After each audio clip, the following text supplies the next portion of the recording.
নমস্কার সবাইকে, সুতোপার ঘরকন্যায় আপনাদের স্বাগত। তো আমি আজকে অনেক দিন পর চলে এসেছি আপনাদের জন্য একটি নতুন ভিডিও নিয়ে। তো সবাই তো দেখে বুঝতেই পারছেন যে আমরা কোনো একটা স্টেশনে দাঁড়িয়ে রয়েছি। হ্যাঁ, এটা হচ্ছে আমাদের অতি জনপ্রিয় একটি rail station, Bolpur Shantiniketan rail station.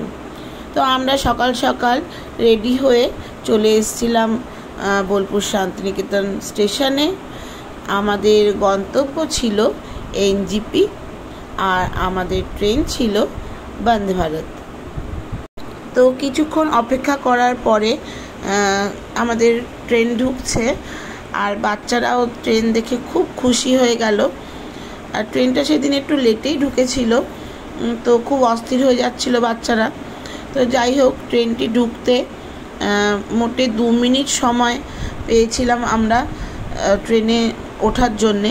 তো খুব তাড়াহুড়ো করে অনেক কষ্ট করেই আমরা মোটামুটি ট্রেনে উঠে পড়ি। তারপরে উঠে নিজেদের সিট দেখে নিজেদের সিটে বসি এবং বসে খানিকটা স্বস্তির নিঃশ্বাস ফেলি, কেননা আমরা ভাবতেই পারিনি যে 2 মিনিটে ট্রেনে উঠতে পারবো। তো যাই হোক, কিছুক্ষণ বসার পরে আমাদের প্রত্যেককে 1 লিটার করে একটি করে জলের বোতল দিয়ে যাওয়া হলো। তো তারপরেই চলে এলো আমাদের ব্রেকফাস্ট। তো ব্রেকফাস্টটা কিন্তু বেশ সুন্দরই সাজানো গোছানো ছিল। একটি লটে চকো পাই, একটু বাটার, একটু জ্যাম, স্যানিটাইজার, টমেটো সস, 2টো ব্রেড, 2 পিস আর কি ব্রাউন ব্রেড, তার সঙ্গে একটি অমলেট এবং কিছু ফ্রেঞ্চ ফ্রাইজ, কিছু গাজর এবং কিছু মটরশুঁটি সেদ্ধ। তো আমরা যেহেতু ননভেজ মিল নিয়েছিলাম, তো ভেজ মিলে কী ছিল সেটা আমি বলতে পারবো না। তো তারপরে ব্রেকফাস্ট করতে করতেই চলে এলো আমাদের চা বা কফি। ওনারা জিজ্ঞেস করে দেন যেটাই আপনি খাবেন সেটাই আপনাকে প্রোভাইড করবে ওনারা। তো ইনস্ট্যান্ট চা বা কফি দুটোই কিন্তু আমি ট্রাই করেছিলাম এবং দুটোই কিন্তু খুব সুন্দর খেতে ছিল। আর আমরা আমাদের ব্রেকফাস্টটা ঠিকঠাক করতে পারলেও গুলু করতে পারেনি, তাই ওর জন্য একটু ম্যাগি নেওয়া হয়েছিল। তো ইনস্ট্যান্ট ম্যাগি ওনারা গরম জলে ভিজিয়ে আমাদেরকে দিয়ে গিয়েছিলেন। তো তারপরে গুলু বললো একবার টয়লেট যাবে, তো গুলুকে নিয়ে টয়লেট গিয়েছিলাম। গিয়ে দেখলাম টয়লেটটি কিন্তু বেশ সুন্দর, পরিষ্কার পরিচ্ছন্ন আর খুব সুন্দর ভালো ব্যবস্থা। টয়লেটের ভেতরে হ্যান্ড ওয়াশ রয়েছে, তারপরে হাত ধোয়ার পরে হাত শুকানোর জন্য একটা ড্রায়ার রয়েছে। খুবই সুন্দর, একদমই কোনো কমপ্লেনের কোনো জায়গা নেই। খুব পরিষ্কার পরিচ্ছন্ন ছিল, আমার কিন্তু খুবই ভালো লেগেছিল। আর হ্যাঁ, আমি অনেক সময় অনেক ভিডিওতে দেখেছি যে ব্রেকফাস্ট নিয়ে অনেকের কমপ্লেন, ঠান্ডা ছিল, ছিল, কিন্তু আমাদের ব্রেকফাস্টটা কিন্তু তেমনভাবে ঠান্ডা ছিল না। আমাদেরটা কিন্তু হালকা হালকা একটু গরম ছিল।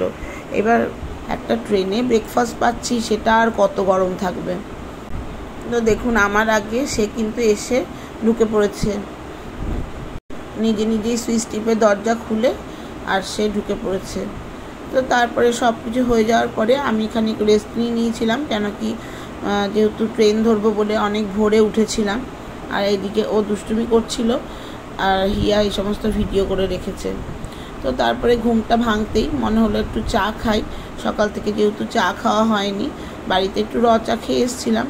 তো তারপরে ট্রেনে কিন্তু কোনো হকার না উঠলেও ওনারাই এই সমস্ত নিয়ে বিক্রি করে বেড়াচ্ছেন। তো নিয়ে নিলাম ইনস্ট্যান্ট চা। আমি তো আগেই বলেছি আমি চা কফি দুটোই ট্রাই করেছিলাম। তো চাটাও কিন্তু বেশ সুন্দর খেতে ছিল।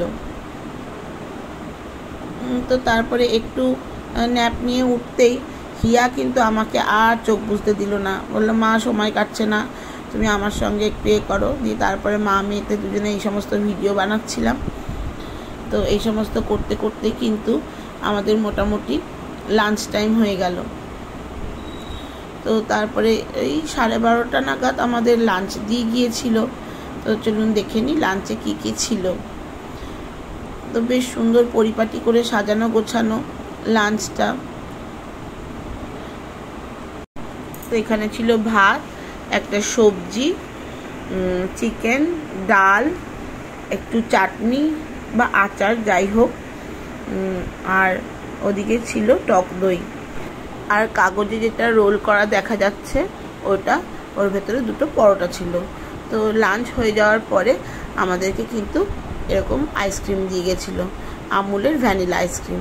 তো আমি জানি না সবসময় ভ্যানিলা আইসক্রিম থাকে কি না, কিন্তু আমার কিন্তু এই ভ্যানিলা আইসক্রিমটা খুব ফেভারিট। তো যাই হোক, এই সমস্ত হতে হতে আমরা আইসক্রিম খেতে খেতে যখন বাইরের দিকে তাকালাম তখন দেখলাম যে অলরেডি চা বাগান দেখতে পাচ্ছি। তো তার মানে বুঝতে পারলাম যে আমরা এনজিপি স্টেশন ঢুকছি। তো আমরা কিন্তু 1:25-এর মধ্যে এনজিপি ঢুকে পড়েছিলাম। তো এনজিপি ঢুকে আমরা আমাদের লাগেজপত্র সব নিয়ে ফ্লাইওভারটা পার করলাম। তো ফ্লাইওভারটা পার করেই বাইরে তো বেরিয়ে আসতেই হবে, কেন কি না হলে পরে আপনি গাড়ি পাবেন না। তো ফ্লাইওভারটা পার করে আমি গাড়ি যখন ঠিক করব ভাবলাম, তখন দেখলাম যে একদম ফ্লাইওভার থেকে বেরিয়ে নেমেই সামনেই একটা যাত্রী সাথীর কাউন্টার করেছে। তো তখনই মনে মনে ঠিক করলাম যে এখান থেকেই ক্যাব বুক করলে পরে ভালো হবে, কোনো স্ক্যামের হাতে পড়তে হবে না, কোনো স্ক্যাম থেকে বাঁচা যাবে। তো সেই মতনই আমি কাজ করলাম, ওখানে অফিসে কথা বললাম এবং আমাদের ওই যাত্রী সাথী থেকেই একটি ক্যাব বুক করে নিলাম। তো এখান থেকে একটি ছোট গাড়ি বুক করেছিলাম, যার ভাড়া আমাদের পড়েছিল 2800 টাকা। আর এনজিপি স্টেশনে নেমে কিন্তু বুঝতে পারলাম যে আমাদের বোলপুরে যতটা গরম ছিল সেরকমই গরম কিন্তু এনজিপি স্টেশনেও ছিল। তো প্রচণ্ড আমরা ট্রেন থেকে নামার পরে গরম লাগছিল। তো এই দাদাভাইকে বলতে এই দাদাভাই বললো যে যাত্রী সাথী থেকে যদি আপনি এসি কার বুক করতেন আরও 500 টাকা এক্সট্রা লাগতো, তো আমাকে আর 200 টাকা দেবেন, আমি এসি চালিয়ে দিচ্ছি। তো আমরাও তাতে রাজি হয়ে গেলাম। দিয়ে যতক্ষণ না আমরা পাহাড়ে পৌঁছচ্ছিলাম, মানে গরমটা কাটছিল, ততক্ষণ কিন্তু দাদাভাই এসি চালিয়ে দিয়েছিল।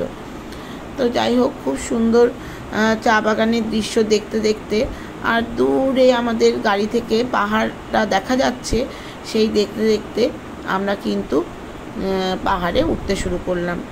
তো এই দৃশ্য, মনোরম দৃশ্য উপভোগ করতে করতে যে কখন যে আমরা গরম থেকে ঠান্ডায় পৌঁছে গেলাম আমরা কিন্তু নিজেরাও টের পাইনি।